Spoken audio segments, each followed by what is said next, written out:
Welcome into SBR's closing line college basketball Saturday. Huge slate of games. We got Ian Cameron, Maxwell Smart alongside myself, Drew Martin. We're going to be starting towards the top of the card, the 12 noon Eastern slate. Try to hit as many games as possible as we work our way down the next hour or so. And then right into tip-off of the 12 Eastern start, we got Ian Cameron. Follow him on Twitter at Babano. Ian, welcome to the show. How are you? Doing great, Drew. We do have to give you some praise. You're on a tremendous college basketball run. I know it's not the Barry Horowitz, pat yourself on the back time, but it should be pointed out, Drew, what you're doing in college basketball right now is tremendous. It makes my actually little 6-1 run look puny compared, but congratulations. You're doing a great job and looking forward to breaking down a great Saturday card with you today. I appreciate that, Ian. 6-1's nothing to shake your head out, man. Keep it up. And yeah, it's just one of those things. You're seeing it well. And the ball's also bouncing my way, which no doubt about it. And when that happens, it tend to get more winners than losers. So I'll take it, Ian. Thank you for that. And Maxwell Smart, the new guest. Welcome on, bud. Excited to have you. Follow Max on Twitter at Maxwell Smart 420. Knows college basketball, a lot of information in the betting markets, just information on teams in general. So Max, welcome in the show. How you doing this morning? I'm doing great, and I'm definitely feeling honored to be on with the two of you today, and I'm just looking forward to breaking down this enormous, very entertaining card, and hopefully we're going to serve some cock soup early and support the strippers that are working the lunch crowd. The lunch crowd, it's sometimes the B slate, right, Max? Absolutely, but we got to support them regardless. We don't judge based on tiers. It's not like betting college basketball games. No, absolutely not. And Max, let's come right back at you. Guys, we got a huge slate, so going to kind of go as fast as possible through this card. We got 6:07, 6:08, Virginia, Louisville here. Big ACC game, -5 or -4.5. That's Virginia laying on the road. Checking out SBR odds right now. Also got a total of 125-ish, depending where you're shopping, seeing 125s or 126. This is an interesting matchup. Louisville has some big wins, also has some losses of late. Virginia, I believe, undefeated against every team that's not named Duke. Obviously going to control the pace, very well coached. And this year, putting the ball in the basket more so than years past, talking about the Wahoos here. In my opinion, Max, this number is looking a little short at 4.5. Virginia on the road. I'm looking towards Virginia. Haven't bet it yet. How are you looking to bet Virginia, Louisville? Yeah, so far how I'm looking at this game is I'm going to think that Kyle Guy's going to have some matchup advantages today, and I think that he's going to be able to really get free, get off the screens, and get his three-point shot off. And if that's hitting, I think that this Virginia Cavalier team is going to be able to get it done. I'm more looking to back them on the first half right now. The number does concern me with it being so short, but as far as the total, I'll definitely be looking to jump on the over. Okay, so leaning towards the over. Ian, what about you? Virginia, Louisville? There's no way in getting around it, Drew. You have to question, at least to a certain degree, the mental psyche of Louisville right now.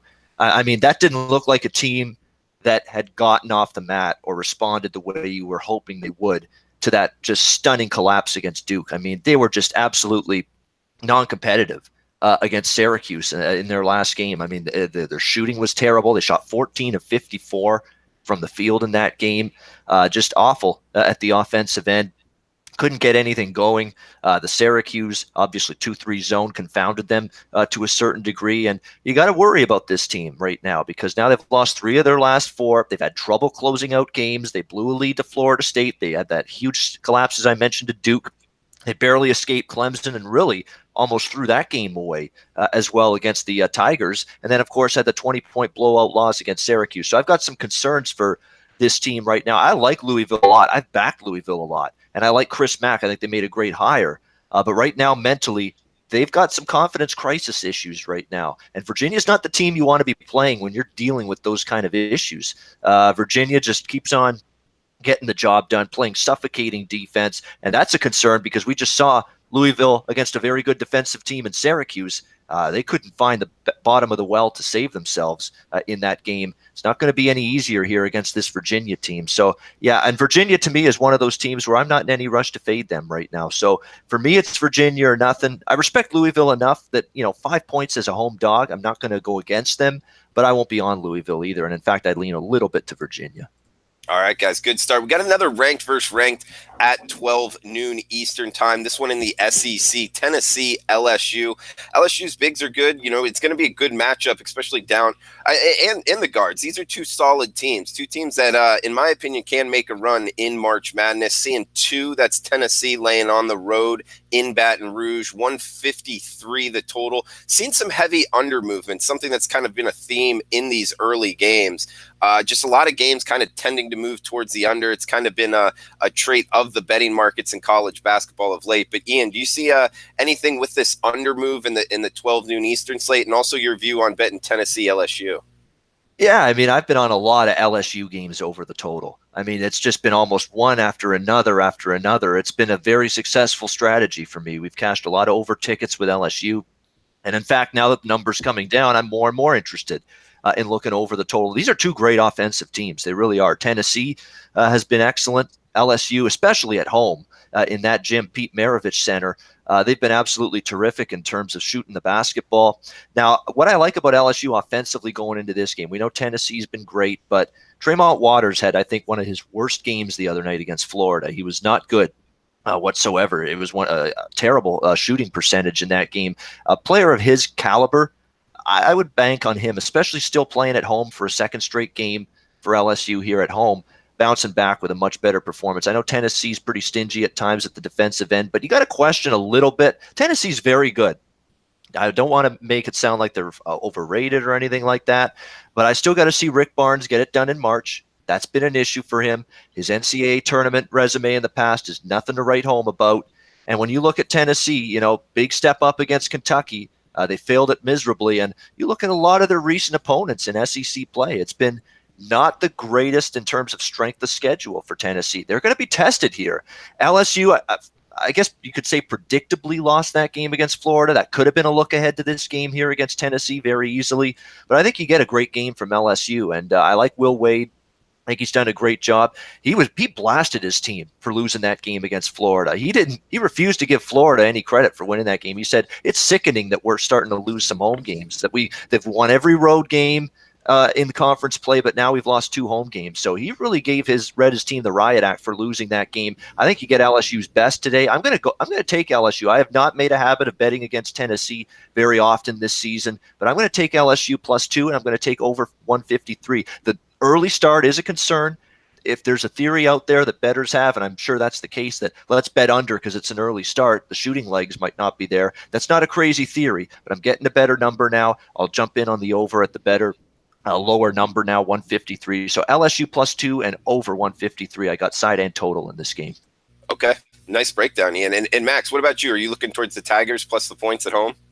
Well, this is a real interesting spot for me because they lost the game that they should have won, but they're going up against a really hungry Florida team who needed the win to stay on the bubble, watching 7 or 8 other teams lose that were on the bubble the day before. So I understand how desperate Florida was to get that win. And I definitely agree with Ian on Tremont Waters had one of his worst games. He wasn't able to control the pace. He wasn't able to really get into the flow. And I think that when you look at this LSU team, they have so much depth that no one really talks about when you talk about guys like Marlon Taylor and Emmett Williams. I think that they have to show up today. I think that they're going to be ready for tonight, for this afternoon's game. I think that they're definitely a live dog. This is a team that we've seen make some immature mistakes at the end of games. I don't think that they're going to be about that today. I think they're going to be all about business, and I'll be looking to get on LSU plus the points. Okay, so LSU plus the points looking like the side. I'm kind of with you guys. Haven't bet it yet. Might get to it in the show. Guys in the chat box, Charles Barkley, Baseball Bob, Drew Daddy, Dom, welcome in, guys. Let us know what's on your mind, what you're betting. Looks like Tomar, like in Illinois early, got it -2 on the early slate. Ian, we got a couple other 12 o'clock, 12:30 tips here. Are there any other games that you were looking to bet to get out to the watchers? Yeah, we could talk about that game you just mentioned, and someone in the chat mentioned it. Penn State, Illinois. I like Illinois too in this game. That's an underrated point spread team right now. I've cashed a couple winners with them against Wisconsin. Previous to that as well against, I believe, Ohio State. They won that game outright on the road. Brad Underwood, that's that. He's a good coach. I know it didn't look like it early in the season when Illinois was stumbling and playing poorly and getting blown out in some games, but this is what good coaches do with teams that have, okay talent, but not great talent. And I think we can say that Illinois has got okay talent. They don't have great talent. They've still got to recruit better in the years to come, and that'll probably happen with Underwood there. But even with okay talent, coaches good coaches can make teams better and get them to play better in February than they did in January or December. And we're seeing that right now with Illinois. Their forcing of turnovers, which is the style they want to play, that's working more. They're shooting the ball better offensively, and they're stepping things up too at the defensive end. And to trust Penn State on the road to execute offensively, that's still tough for me. This has not been a juggernaut offensive team. It's not a team loaded with sharpshooters. That's a problem for me at Pat Chambers. I know Penn State's had a little uptick lately, but now they got to go on the road, face an Illinois team that's playing with a hell of a lot of confidence. I don't think the confidence will be shaken by the fact they lost to Wisconsin the other night. That was right in that game. Just came up a little bit short. I still think they take a lot of confidence, Illinois, away from that loss the other night against the Badgers. So to me, Illinois is just one of those teams. They're on a point spread streak right now. And one of those teams, when they're on a late point spread streak in February like this, late in the season, can often go under the radar, and you can often ride that streak for even weeks on end before the betting markets catch up. Because what formulates these lines, what anchors the number to each individual team? Full season results, full season power ratings. And if you find these teams that just flip a switch and start playing better and covering numbers in February, you can ride those teams. I've done that with Illinois. We'll try doing it one more time today. That's a great point, Ian. I can't agree with you more. I mean, one of the best profiles to bet, in my opinion, especially at this point in the season, are mediocre teams that start covering point spreads, and the market is a little bit slower to react on that. Our good friend Ian, Aaron Renning was the guy that pointed me onto that a couple years ago. He's one of the best sports bettors I know, and it was a profile that he really looked for. I've tried to incorporate that into my handicapping, and it's just a great point, Ian. That's something that I back as well. Max, what about you? Any opinions on the early slate 12 o'clock games before we move down the card? Yeah, I'm looking at two games right now. I'm definitely going to be on. I've already bet the Illinois under at 146.5. I see that it's already gone down another 1.5. I think that Illinois' defense has just been really impressive, especially from the 3-point line. They're only allowing teams to shoot 25%. Last 5 games. They're forcing turnovers. They're really relying on their defense and really putting pressure on ball handlers. And I think that they can exploit Penn State today with that formula. The big issue for Illinois is just protecting the defensive glass and not giving up these second chance points, and making sure that you're aware that Penn State has really been aggressive on ball handlers, and just to be smart with your passes, not to make these lazy passes, and avoid the unforced turnovers. So I'll be on Illinois on the under, and I'm also going to jump on Illinois on the spread -2.5. Good stuff, Max. Follow Max on Twitter at MaxwellSmart420. Also, Ian Cameron on Twitter at Babano. Guys, moving down the card a little bit here. I also had a commenter saying, Max, you got some good caps, talking about your hats there. You got a bunch. How many do you have? I got about 100, but I only have a couple over here. So it's just the teams that I've been following and betting on, so I like to try and wear their hats, aka why I may be leaning and betting on Kentucky, wearing my Kentucky hat today. I know that you're an Auburn alumni, so I know that you may have some biased feelings toward this game, but we'll talk about it in a bit. No, yeah, and it's a good segue here because it's a 1:30 tip, and it's kind of the next big game on the slate. I'm 100% with you, man. Auburn, Kentucky, this one in Lexington, and getting this Auburn team out of Auburn Arena, it's not something that I'm looking to bet. We talk about profiles. Auburn, in my opinion, Max, is so volatile. The way they shoot threes, it's not really a team I'm looking to back that I'm looking to put my money behind. We see a total here of 143, 7 Kentucky laying at home. I think they make this number look small. It's a game I bet against Auburn. I think Kentucky's the side here, man. I have a 1-unit bet on Kentucky -7. How do you look to bet the Tigers and Wildcats today? Yeah, I'm definitely taking the Wildcats today. I think that with Travis Reed going down, I think that that's just going to give a bigger opportunity EJ Montgomery and Nick Richards. I think that they're going to be able to use their size to have the advantage down low. I think that as long as Ashton Haggins really runs the point the way that he has the past 7 or 8 games, aside from a couple of blimps, I think that this Kentucky team is just hard to beat at home. I just like the way that they've come together. I like the way that their rotation has finally ironed out. And I think that everybody knows their role. And I think that there's no ego issues amongst this team, which there were earlier on the season. So this team's on a mission. It's February. This is the time that the Bluegrass State mans up on the basketball court. And I think that today, Auburn's in a lot of trouble. And Max, what do you think about Wiley returning for Auburn? You know, a big guy down low. One, is he 100% healthy? And two, would you actually look to bet Auburn in the near future? Well, I'm always looking to bet Auburn at home, like for the reasons that you pointed out before. But how I see Auburn improving on the road, I think that they'll improve on the road once the conference tournament starts. I think that these last 3 or 4 games in the conference schedule, you're not going to see the progress. But I think that Bruce Pearl is going to get these guys ready. This is a team with experience and a team with guys on the bench that have done it before, being last year, speaking about guys like Horace Spencer and Anthony McLemore before he got injured with the ankle injury. I think that against a better matchup, not being Kentucky with all their size, they'll be able to have a little more success on the road. But against guys like PJ Washington, who's going to be able to deflect passes, get into the lane, I just don't think that they match up well today with Kentucky. Yeah, no, I don't either. Ian, are you with Max and I? You think Kentucky's the side here? Yeah, I mean, I'm not as high on this bet as you guys, but I'm certainly not looking to fade Kentucky in this game either. Wiley is supposed to improve Auburn at the defensive end of the basketball court. That's apparently where he is supposed to be making his biggest impact for Auburn. And you could argue that with him back, they've been a much better defensive team, Auburn. But then you also have to keep in mind that the last 2 opponents were Vanderbilt and Arkansas. You know, are those 2 really good offensive teams in this conference? I would say no.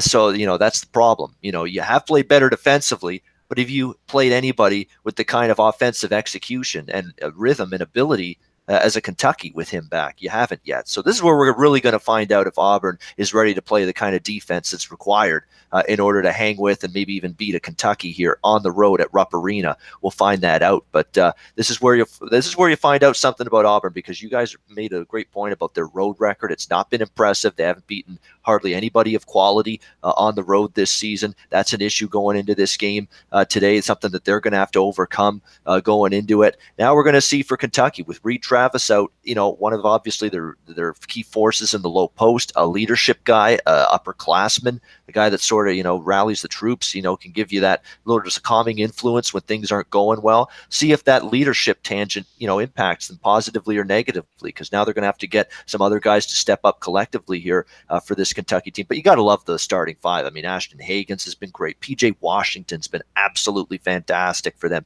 Tyler, I need a hero. I'm holding up for a hero. Tyler Hero, he has been excellent as well for Kentucky Wildcats. The great, very talented guy as well. To me, I've got to see it from Auburn first before I believe it. I'm not laying 7 because we have seen Kentucky stub their toe against a pretty decent team in this conference at home. Of course, LSU went in there and beat them. But yeah, I mean, I do not feel comfortable backing Auburn. I'd lean Kentucky, but I'm going to sit it out. Ian, I like the singing, man. Max, can you sing it all? No, definitely not. Okay. We'll leave it to Ian, though. And Ian, man, please keep those pipes going throughout the show. You know what? One jackass on the show is enough. So, yeah, no one else needs to sing. Yeah. Good stuff, Ian. We got Tomar saying, I lead under in Kentucky, Auburn. Kentucky's interior defense is strong, and Auburn hasn't shot well on the road. So Tomar kind of in the same camp as us, Max. I lean under as well. I just like the side. I think I think Kentucky's the side. I think Auburn might get their doors blown off today. Guys, on the 2:00 slate, like, around this range, feel free to throw out any games you like. I like this West Virginia Baylor game. Seeing 647, 648 on the SBR odds screen. Baylor, I've noticed their guards, they pull it out a lot of late and not kind of drive to the basket as much as they did in the beginning of the season. Also, West Virginia, their half-court offense is just not something. It's not pretty. So if they're not turning their opponents over, it's hard for them to score. And this year, they're not turning their opponents over like years past. I like this under. It's been bought down a little bit, 140 down to seeing mostly 138s. That's one game that I'm betting in this 2:00 slate. Max, do you like any other games, kind of like 1:30 to 3:00 that you're looking to throw out? Oh, yeah, I always have a whole bunch of games, but there's a couple that I want to just definitely throw out for everybody to get on. I think that St. Francis, Pennsylvania is definitely in a bet-on spot right now. It is a little bit of a larger number for them to cover based on their ATS record this year, but they're on an 8-game winning streak. They're rolling in conference. They're first place. They won the first time versus LIU by having a really good first half, playing good 3-point defense, winning on the glass, and forcing a whole bunch of turnovers on Raekwon Clark and Juan Augusto. So if you're going to force 12 turnovers between the two main guys that handle the ball and take most of the shots, I think that you have a very good opportunity for St. Francis to continue what they did against St. Francis Brooklyn. So I'm definitely looking to get on St. Francis today. I think that they're going to just stay balanced. I think that when you have Keith Braxton and Jamal King being a ball hawk, I think that this is just a team that's rising, and I think that a team that matches up really well against Raekwon Clark, because if you can shut him down, you can pretty much shut down LIU. And Max, do you normally bet more smaller conference games than bigger conference games in college basketball? Yeah, I focus mainly on the mid-majors and low majors. I just feel like there's going to be less ticket counts and less sharp action on these games because most people don't really want to watch it because it's not that higher tier of collegiate basketball that you're going to get from Kentucky or Auburn or Tennessee and LSU. No, absolutely, and I agree with you. Less eyeballs, more inefficient market. I'm with you. Is there a small conference team that you like to maybe make a run in March, just off the top of your head? Well, I think that if Liberty can avoid Lipscomb in the Atlantic Sun tournament, I think that they can do some stuff in March in the tourney. I think that they play a really good pack line defense. I love the whole state of Virginia. They've really just started to follow behind Tony Bennett's style.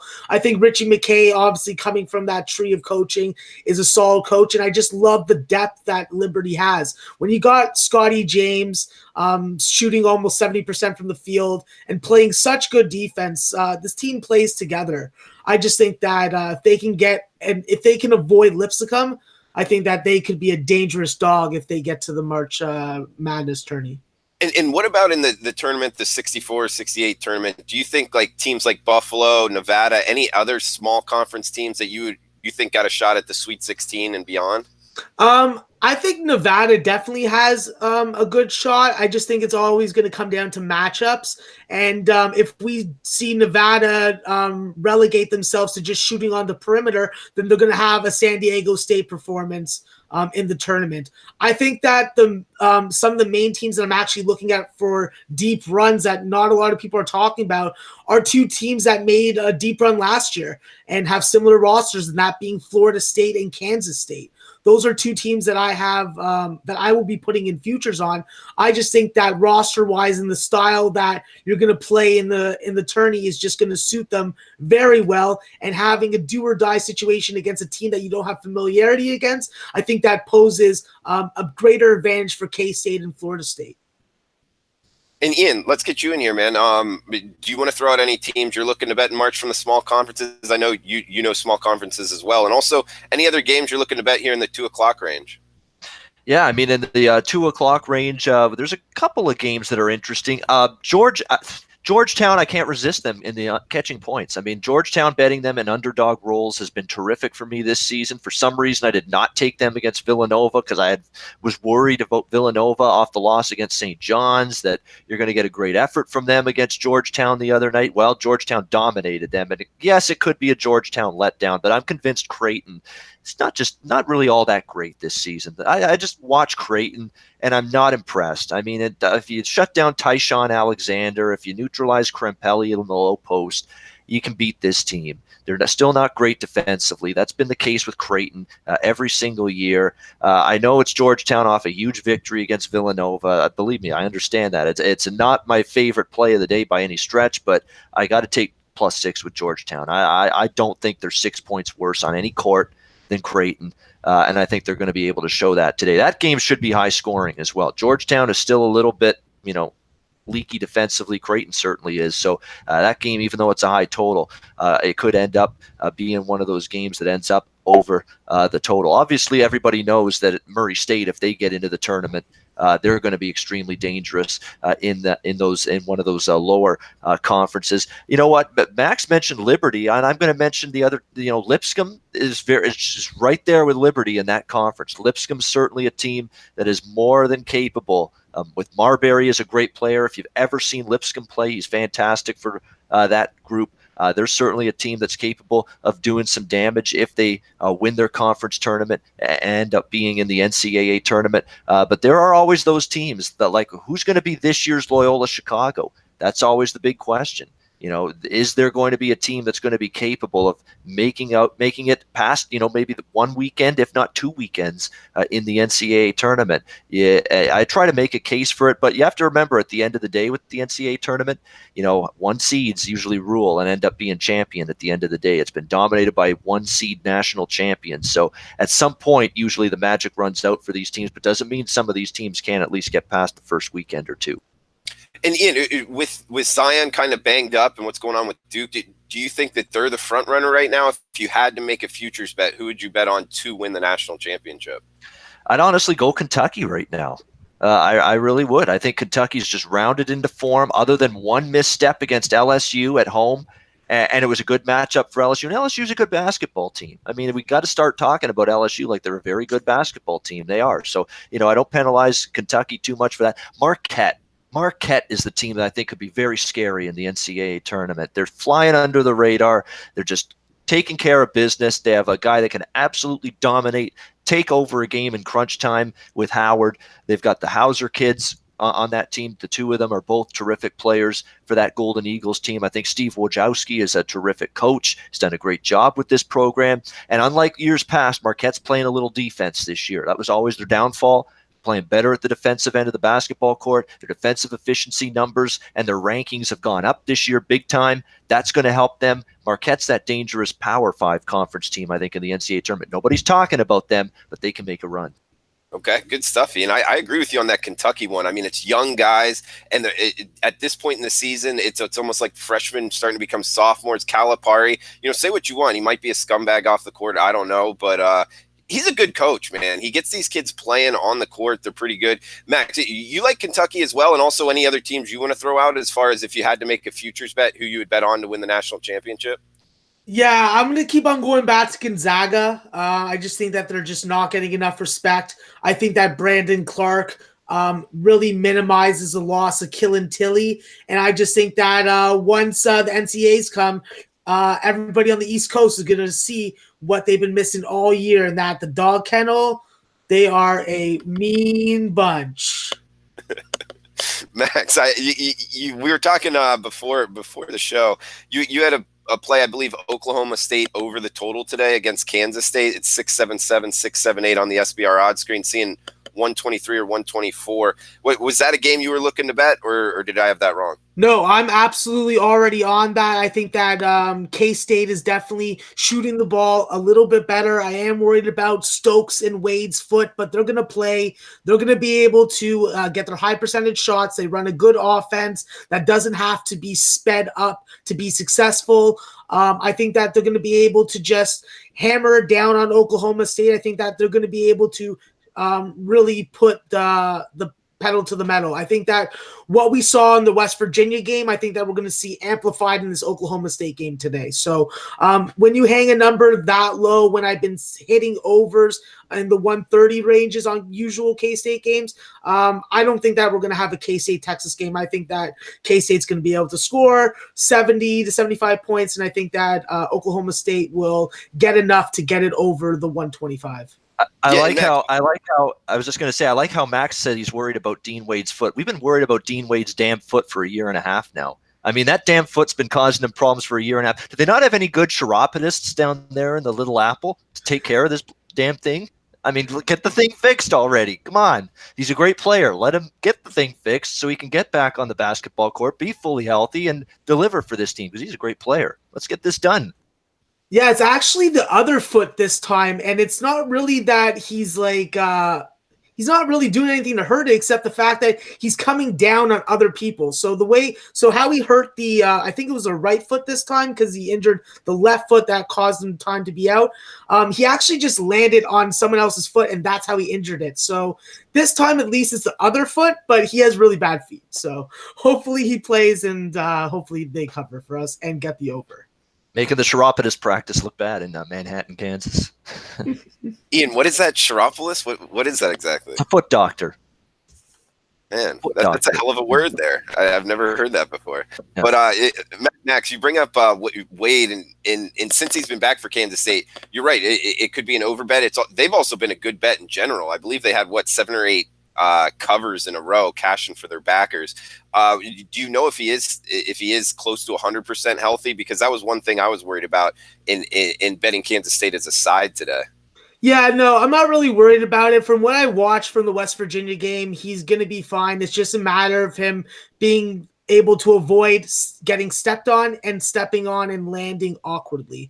I think that he'll be fine. This is a team that is a tough team. These are tough character guys. These are guys that made a good run last year, and they're not willing to take time off to avoid not getting back to where they were. This is a very dangerous Kansas State team, and I think that a lot of people should be paying a lot more attention to them and betting on them because, like you said, they've been cashing, and the only reason why they didn't cash that Iowa State game is because Wade hurt his foot and went out of the game, and they lost their mojo. So I'm very confident at 9.5 points against Oklahoma State, and I love the over.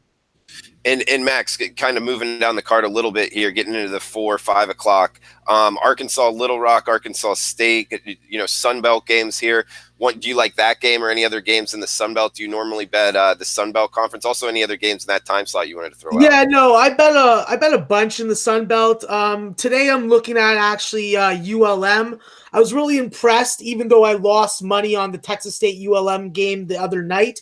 Deshaun Smith, who's a guy that averages over 20 points a game for ULM, was held in check. He was more of a distributor, but they showed that they can win without him. So without him having his best game. So I'm actually looking to back them again versus UTA. My issue with UTA is when they're successful, Edric Dennis and Brian Warren are both scoring. And the thing is, Edric Dennis has been a very bad shooting slump the last 3 games.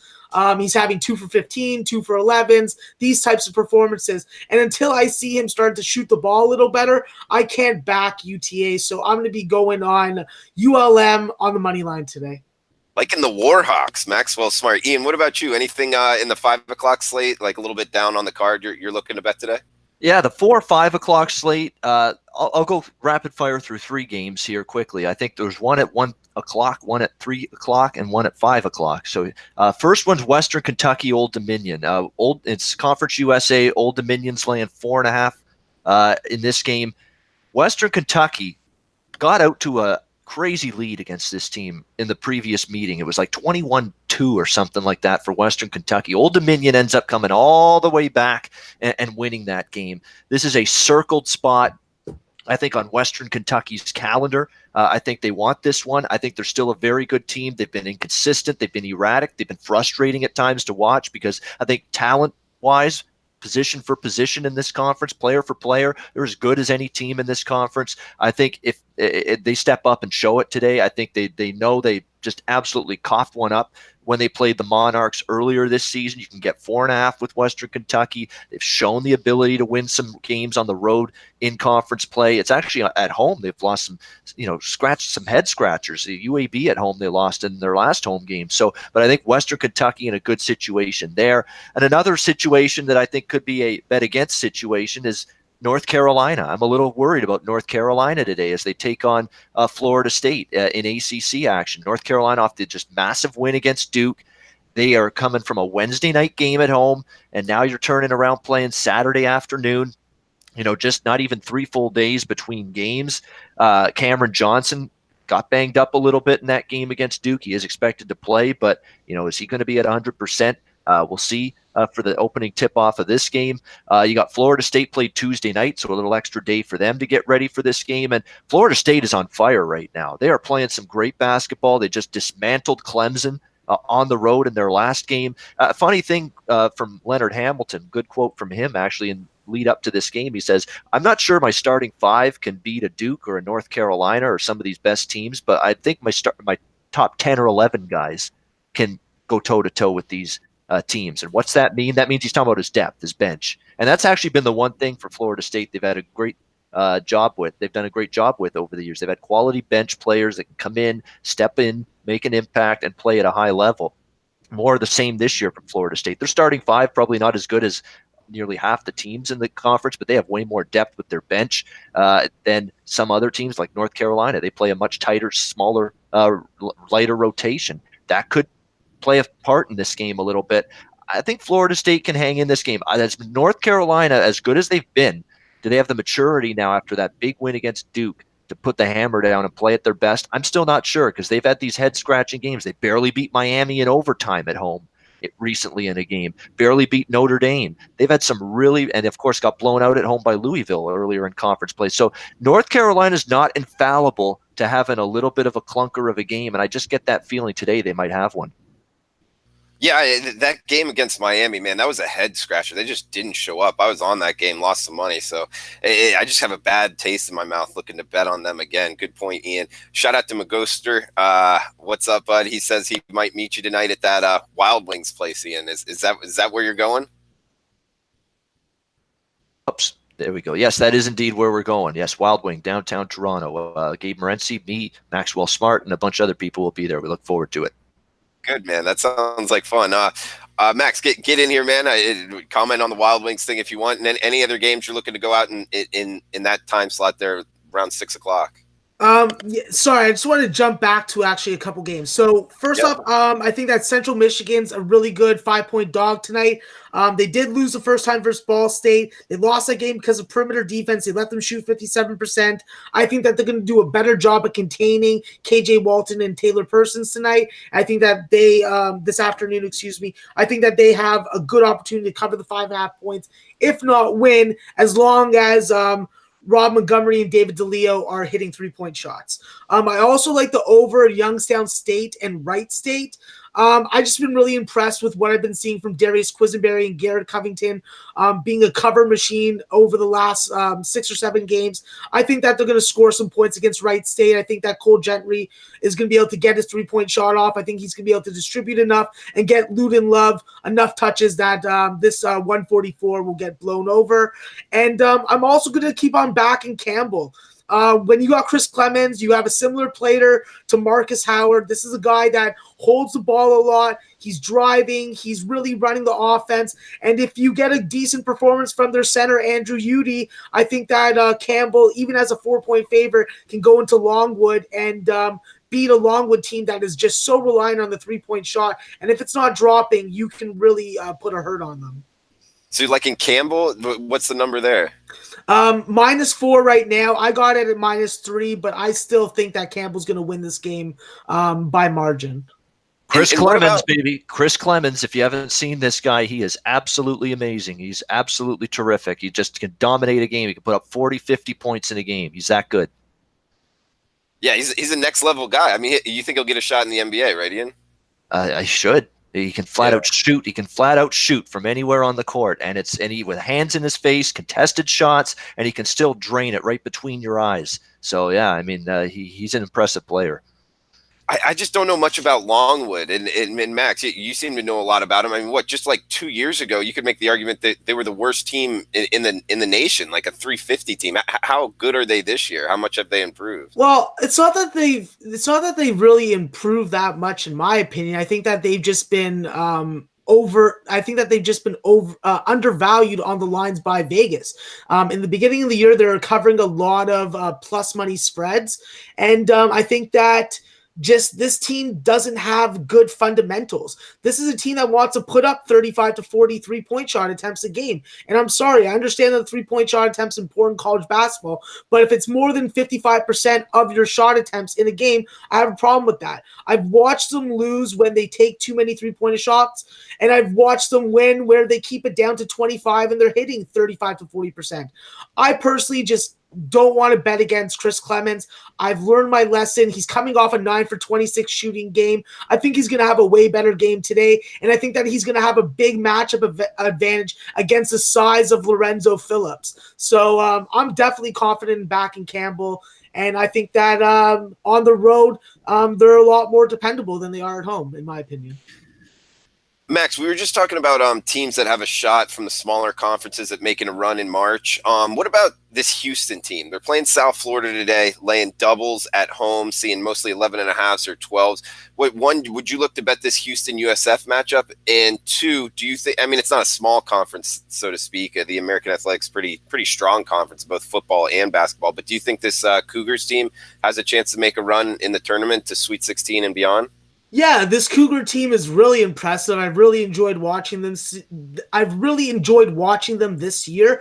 I just think that it's really important for Fabian White to continue getting back to where we thought that he would be coming back from the injury. I think that he's the force that you really need up front to balance out all this guard depth that you have, because you got a lot of really good pieces even on the bench. You got the professor Nate Hinton, you got DeJon Jarreau.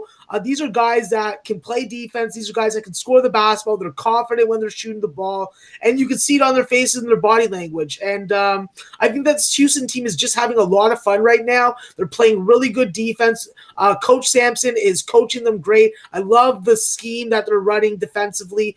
I just think that this is a team that's on a mission, like a lot of other teams that I'm very high on. And I think that it's just a matter of, do they want to cover the number tonight or not? I think that this USF team definitely has some nice pieces in Alexis Yetna and David Collins, but I just think that this Houston team at home in their new building, they're a bet on team for me. Yeah, bet on for sure. We got Tomar saying Houston could have gotten to the Final Four last year if they beat Michigan. Very well coached. Ian, what about you? Anything on this USF Houston game, and would you look to bet them come tourney time?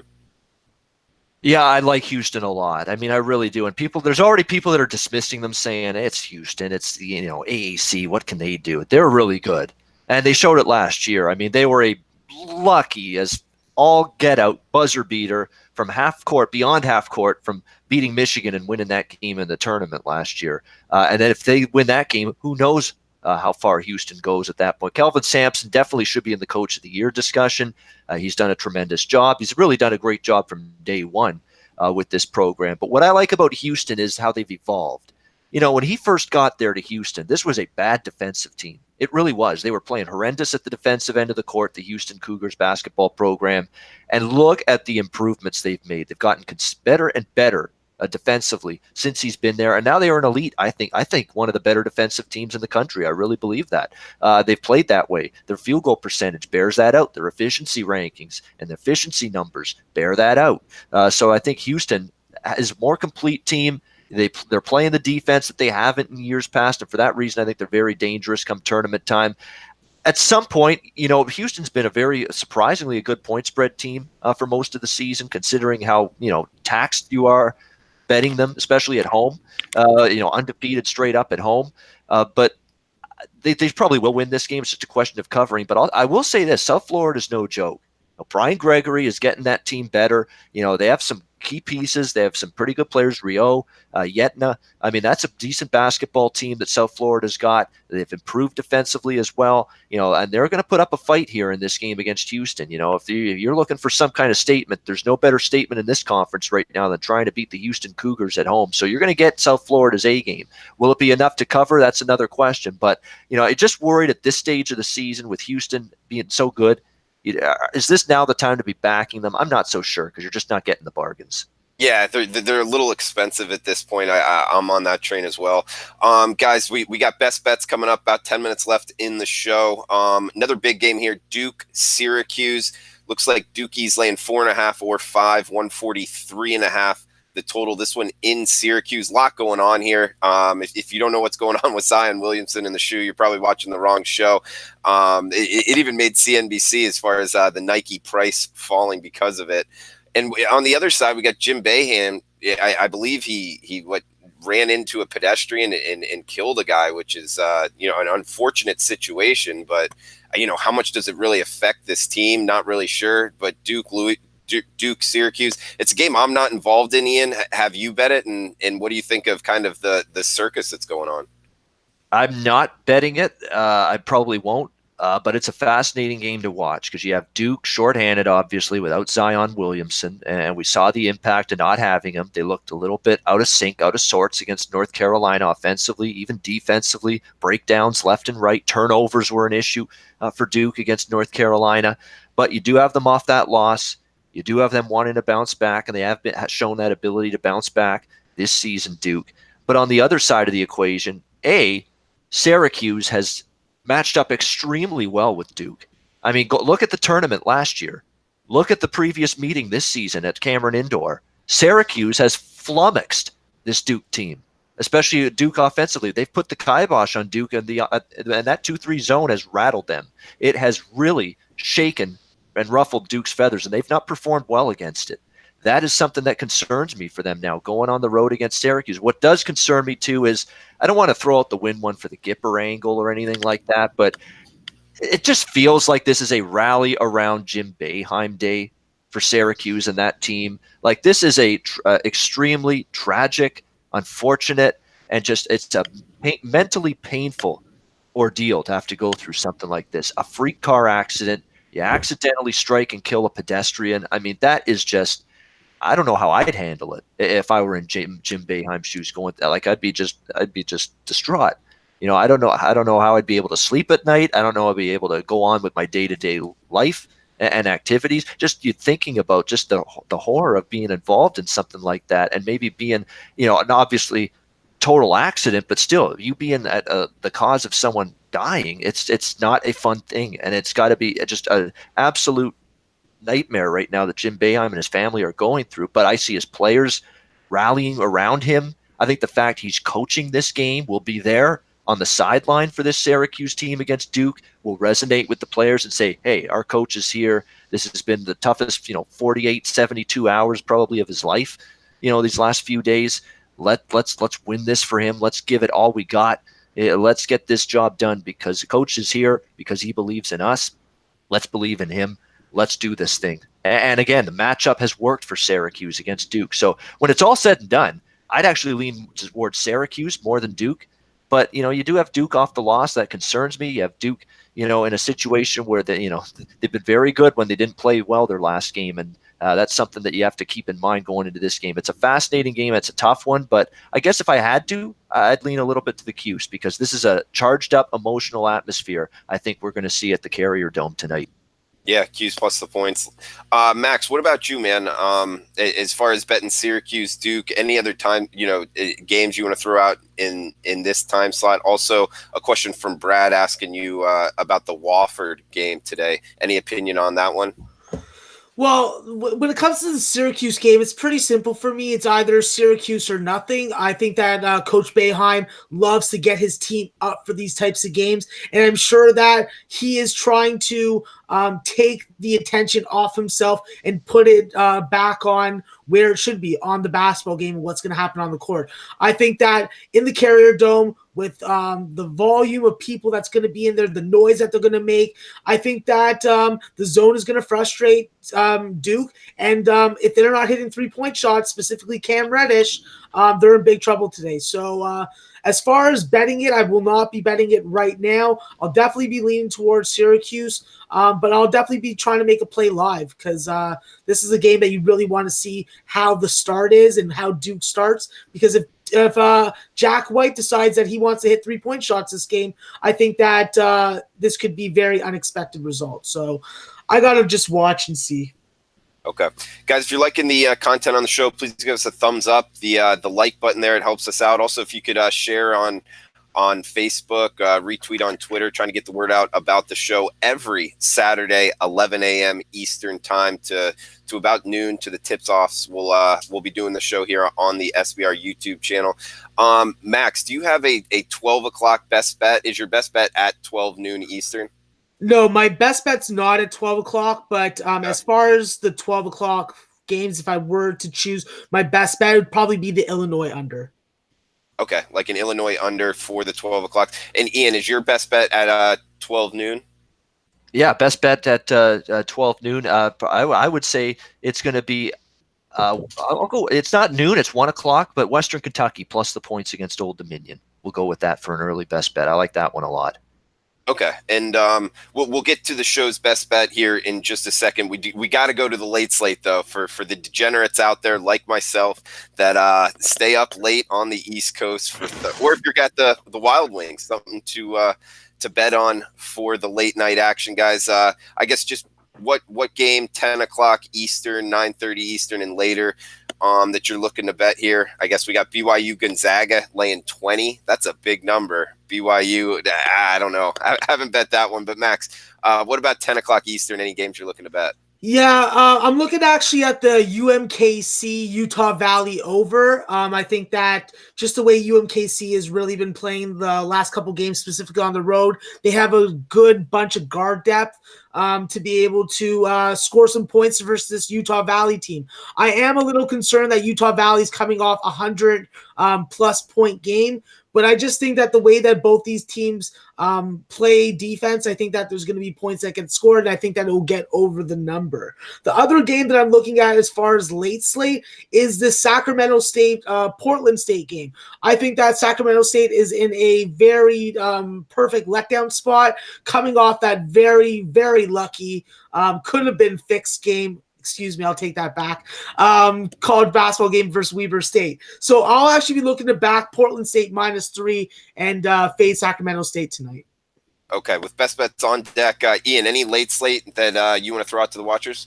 Yes, just breaking news is confirmed. I just grabbed my phone to make sure this is correct. This is accurate. It is accurate. Tremont Waters is out for LSU in this game that's about to tip off against Tennessee. He's got the flu. He's sick. He won't play. And that's why you're seeing Tennessee being bet up as we speak. Tennessee now 3.5 point road favorites in that game. Total staying around the same. But no Tremont Waters for LSU today against Tennessee. Hey, I got LSU in my pocket already. It's too late. I'm not backing out. Got to stick with it, unfortunately. But I still think LSU can get it done, but we'll see. But obviously, that's a big loss. Absolutely, it is. And guys, I guess we can get right into best bets. I'll start us off the 1:30 slate. Kentucky minus the points. I'll pull it up here in just a second, but really just think that this Auburn team, as volatile as they are, the way that they shoot threes and haven't been successful shooting threes on the road, I think it all comes to fruition.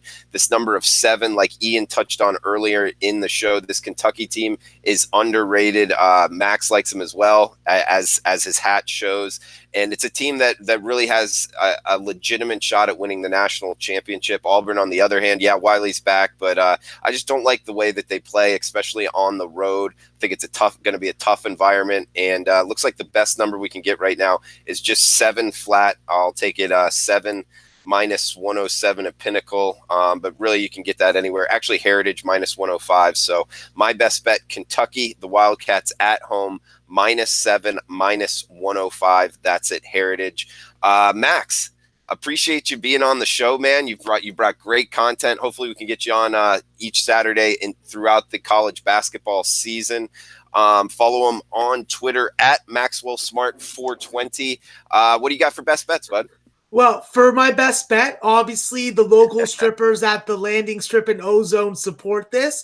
We're going to jump on the hat that I'm wearing that I was supposed to urinate on after the Baylor loss. I wasn't able to do it, and I'm getting back on the Iowa State Cyclone train tonight. Give me Lindell Wigington. Give me Iowa State. They're going into TCU. They're getting revenge, and they're going to justify me not pissing on this hat. So give me Iowa State -2. That's my best bet. It's been a pleasure. I definitely hope to come back and be on the show next week with you, Drew, and of course you, Ian. And Ian, I'll be seeing you a little later. So we'll be having a couple cocktails, hopefully rejoicing in some cashed winners and some local strippers getting some chicken tenders from Popeyes. Man, I love it, Max. Great best bet there.